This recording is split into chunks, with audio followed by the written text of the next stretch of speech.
To you, a man steals a police car, attempts to set it on fire, and abandons the squad before authorities arrest him. Hobart-Lawrence Police say it all began around 3 a.m. An officer was approaching a suspicious car in Hobart, and then a chase ensued. The squad car was stolen and later found on Van Boxtel Road in the town of Oneida. 22-year-old Sonny J was tracked through the snow.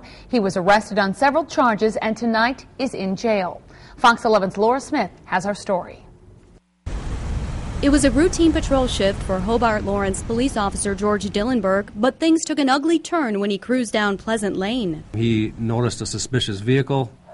He pursued that vehicle and tried to stop the vehicle. But Police Chief Randy Bonney says the driver, Sonny King, wouldn't stop. He kept going until he arrived at Belmar Road, a dead end, where police say he turned around and headed for Dillenberg's squad. What he said looked to be a high rate of speed and looked as though he was going to hit my officer in his squad car head on. Dillenberg avoided that by turning his car sideways, and King ended up ramming the rear passenger side.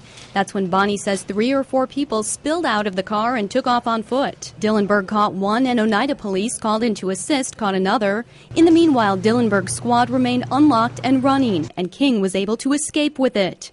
2 hours later, it was found on Van Boxtel Road in the town of Oneida.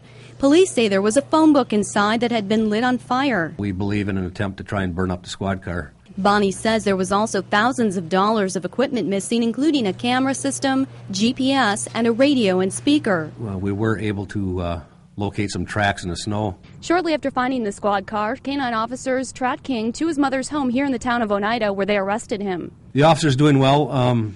He wasn't injured at all in the incident. But how was King able to steal Dillenberg's car? Well, I mean, certainly he could have locked the squad car, but he was, like I said, had just gotten rammed by another vehicle, and people were bailing out of a car, and he was trying to apprehend them. So Dillenberg could not be reached for comment, but Bonney spoke for him. Certainly upset by the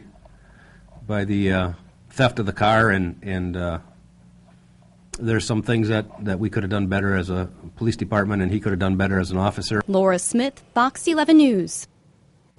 The other 2 men in the car were questioned by police and let go. Police believe there may have been a 4th person in the car. They are still investigating. King is expected in court tomorrow.